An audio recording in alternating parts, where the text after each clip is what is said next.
প্রিয় দর্শক, সাজ্জাদ কাদিরের প্রীতি এবং শুভেচ্ছা নিন। এই মুহূর্তে আপনাদের সামনে কথা বলতে এসেছি। মূলত কথা বলবো সেনাপ্রধানকে উদ্দেশ্যে। সেনাপ্রধান, আপনাকে বলছি, দেশটাকে বাঁচান।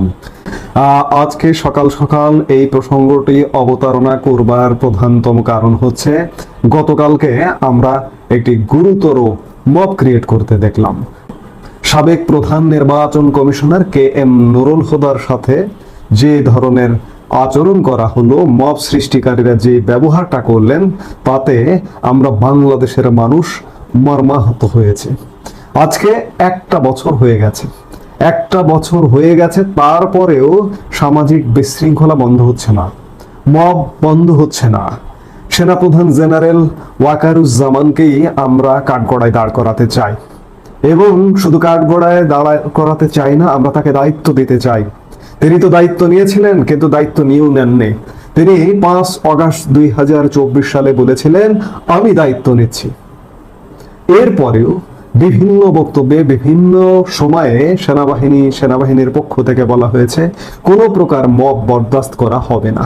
কিন্তু গতকালকে দেখলাম আমরা একজন সাংবিধানিক পদে দায়িত্ব পালনকারী প্রধান নির্বাচন commissioner K M Nurul Huda শুধুমাত্র একজন সাবেক সচিব নন, একজন সাবেক প্রধান নির্বাচন কমিশনার নন, তিনি বাংলাদেশের মহান স্বাধীনতা যুদ্ধের একজন অকুতোভয় বীর যোদ্ধা। তিনি আমাদের 9 নম্বর সেক্টরের সাব সেক্টর কমান্ডার হিসেবে দায়িত্ব পালন করেছিলেন, এবং মুক্তিযুদ্ধ কালে তিনি ক্যাপ্টেন হুদা নামেও পরিচিত। সেই মানুষটি, আমি সবকিছু বাদ দিলাম, তিনি একজন সাবেক সচিব, সাবেক প্রধান নির্বাচন কমিশনার, একজন বীর মুক্তিযোদ্ধা, তিনি একজন সিনিয়র সিটিজেন। সম্ভবত তার বয়স এখন 77 বছর। এই বয়সের একজন নাগরিকের সাথে গতকালকে যে আচরণটা করা হলো কিছু বস্তিবাসী, তাতে আমরা মর্মাহত, ক্ষুব্ধ, সংক্ষুব্ধ। কে এম নুরুল হুদা দায়িত্ব পালন করেছেন প্রধান নির্বাচন কমিশনার হিসেবে, একটি সাংবিধানিক পদ। এই পদে দায়িত্ব পালন করতে হলে মন গড়া কোনো দায়িত্ব পালন করা যায় না, সংবিধানের আলোকের থেকেই দায়িত্ব পালন করতে হয়। খুব মজার বিষয় দেখলাম যে এটি গতকালকে যারা করেছে তাদের স্লোগানে যেটি দেখলাম যে তারা স্বেচ্ছাসেবক দলের কর্মী।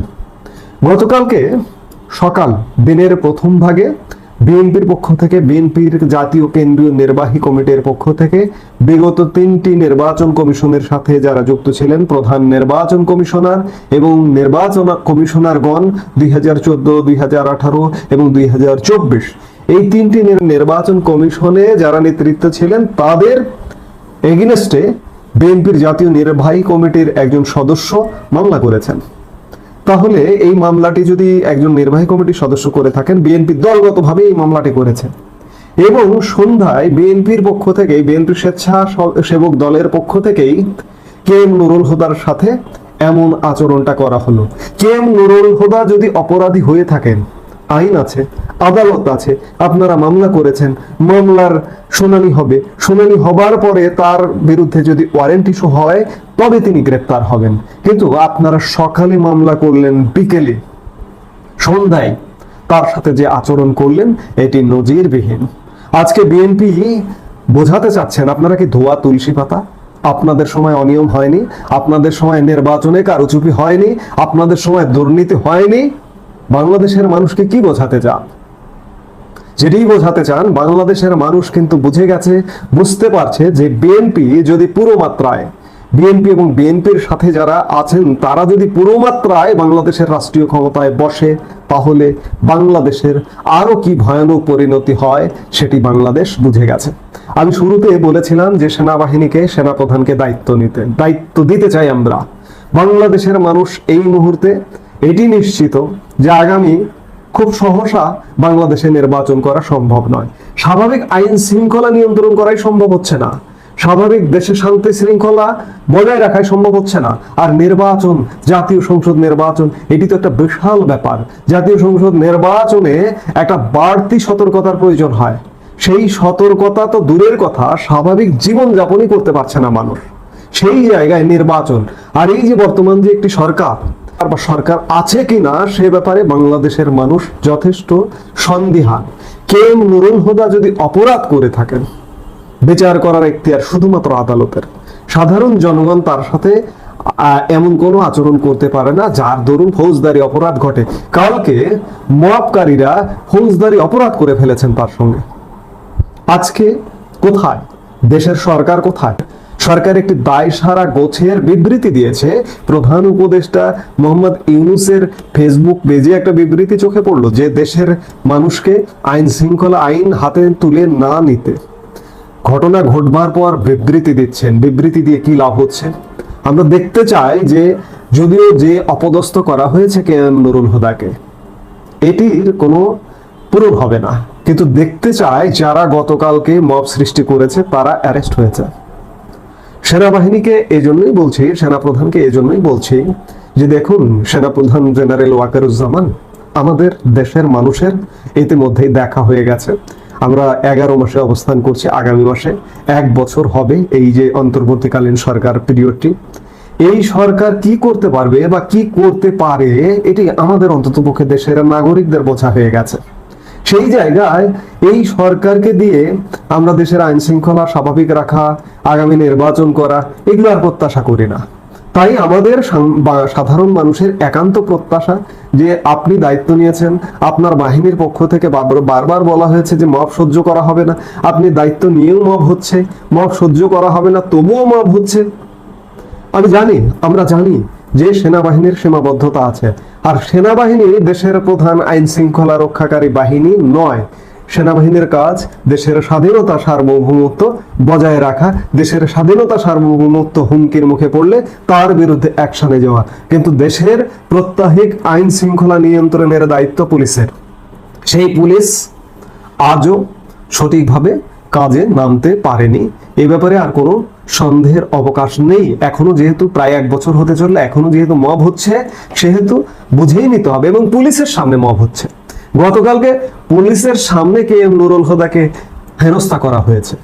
তাহলে বুঝুন যে পুলিশ আসলে কাজ করছে না। কেন কাজ করছে না? পুলিশের মধ্যে একটা ভীতিকর অবস্থা বিরাজমান। কে কোন বিষয়ে কার বিরুদ্ধে অ্যাকশন নেবে, এই অ্যাকশনের ফলাফলটা কি হবে, পুলিশ এই ভয়ে পুলিশ ভীত, যার কারণে পুলিশ কাজ করছে না। সেনাবাহিনীর সীমাবদ্ধতা কোথায়? সেটি হচ্ছে যে সেনাবাহিনী, আমি আগেই বললাম যে প্রধান আইন শৃঙ্খলা নিয়ন্ত্রণকারী কর্তৃপক্ষ নয়। সেনাবাহিনী হচ্ছে একটা সহায়ক ফোর্স। সেই সহায়ক ফোর্সটাও খুব সীমিত। সারা বাংলাদেশে 30,000 করে সেনাবাহিনীর শিফটিং ডিউটি করে।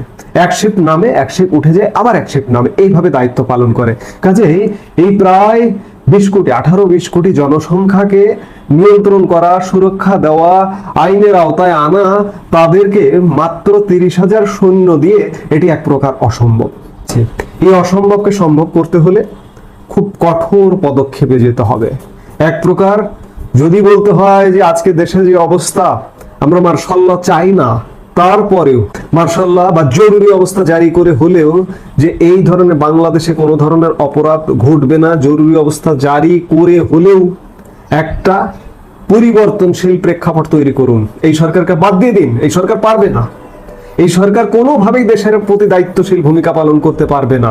সেই জায়গায় সেনাবাহিনী দায়িত্ব নিন এবং দায়িত্ব নিয়ে পুরো ব্যবস্থাটাকে সংস্কার করে, পুরো ব্যবস্থা সংস্কার বলতে শুধুমাত্র নির্বাচনের জন্য যে পরিবেশটা তৈরি করা দরকার সেটির সংস্কার বলছি। সংস্কার করবে পার্লামেন্ট, সংস্কার করবে রাজনীতিবিদরা, সংস্কার করবে রাজনৈতিক দল। শুধুমাত্র নির্বাচন করবার জন্য দেশে যে পরিবেশটা করা দরকার সেটি করতে হবে। করে সেনাবাহিনীর তত্ত্বাবধানে একটা নির্বাচন দিন, অবাধ, নিরপেক্ষ এবং সুষ্ঠু, কোনো বিশেষ পক্ষের দিকে দৃষ্টি না দিয়ে সুষ্ঠু নির্বাচন। দেখুন কে ক্ষমতায় আসে। সব দলের সমান, আওয়ামী লীগ, বিএনপি, জামাত যদিও কথা আছে স্বাধীনতা বিরোধী, মুক্তিযুদ্ধ বিরোধী, তারপরেও জামাত ঠিক আছে। বাংলাদেশের মানুষ সিদ্ধান্ত নেবে জামাতকে রাখবে না রাখবে। জোর করে নিষিদ্ধ করার পক্ষে আমিও নয়। সেই জায়গায় জামাতও নির্বাচন করুক, এনসিপি নির্বাচন করুক, সবাই নির্বাচন করুক, সবাই নির্বাচন করে একটা নির্বাচিত সরকার আসুক। সেই পরিবেশটা তৈরি করবার জন্য হলেও সাময়িকভাবে, সেটা 3 মাসের জন্য হোক, কিংবা যদি পুরো পরিবেশটা তৈরি করার জন্য আরেকটু বেশি সময় লাগে সেটিও নিন, তারপরেও সেনাবাহিনী সেনাপ্রধান দায়িত্ব নিন। এই মুহূর্তে এছাড়া আর কোনো উপায় নেই। দেশের বেশিরভাগ মানুষ প্রত্যাশা করছে, কামনা করছে সেনাবাহিনী দায়িত্ব নিন। দায়িত্ব নিয়ে একটি নির্বাচন করে দিয়ে ব্যারাকে ফিরে যান। এছাড়া বাংলাদেশের স্বাধীনতা সার্বভৌমত্ব বিপন্ন হয়ে যাবে, কেউ রক্ষা করতে পারবে না। এজন্য বিনীতভাবে বাংলাদেশের বেশিরভাগ মানুষের পালসটা বিভিন্নভাবে আমরা যাচাই করেছি, করবার চেষ্টা করেছি। শুধুমাত্র দলীয় দল কেন, অন্ধ ছাড়া দেশের প্রত্যেকটি মানুষ চায় না যে দেশে এই পরিস্থিতি চলুক, কিংবা গতকালকের ঘটনায় বাংলাদেশের মানুষ বেশিরভাগ মর্মাহত হয়েছে। সেই জায়গা থেকে সেনাবাহিনীর দায়িত্ব নিয়ে দেশ উদ্ধার করুন। এছাড়া এরপরেও যদি আপনারা দায়িত্ব না নেন, তাহলে বাংলাদেশের মানুষ এমনিতেই প্রত্যাশা ছেড়ে দিয়েছে। আমি বরাবর সেনাবাহিনীর পক্ষে কথা বলি, যৌক্তিক কথা বলি যে সেনাবাহিনীর অনেকটা হাত পা বাধা ছিল বা বাধা আছে নানান কারণে, কিন্তু মানুষ বিশ্বাস করে না। মানুষ আমাকেও গালি দেয় যে আপনি সেনাবাহিনীর পক্ষে কথা বলেন, সেনাপ্রধানের পক্ষে কথা বলেন, কিন্তু আমি কার পক্ষে কথা বলবো? সেনাপ্রধান, সেনাবাহিনী দেশের আইনি ভিত্তির উপর নির্ভর করে গঠিত। সেনাপ্রধান সাংবিধানিক নিয়ম অনুযায়ী, দেশের প্রচলিত আইন অনুযায়ী নিয়োগপ্রাপ্ত। কাজে আমি তার পক্ষে কথা বলবো। আমার সর্বশেষ প্রতিষ্ঠান, সব প্রতিষ্ঠান ধ্বংস হয়ে গেছে, এই মুহূর্তে শুধুমাত্র সেনাবাহিনী বেঁচে আছে, জেগে আছে, এবং শেষ পর্যন্ত সেনাবাহিনীরই বাঁচাতে হবে। সেনাবাহিনী যদি না বাঁচায়, তাহলে ধরে নেবেন, মনে করতে হবে আমরা মৃত, আমরা মারা গেছি, আমরা পরাধীন হয়ে গেছে। শেষ কথা এটাই বলবো যে সেনাবাহিনী আর বসে থাকার সময় নেই, দায়িত্ব নিন, দেশ বাঁচান। এই মুহূর্তে এ পর্যন্তই। সবাই ভালো থাকুন, সুস্থ থাকুন।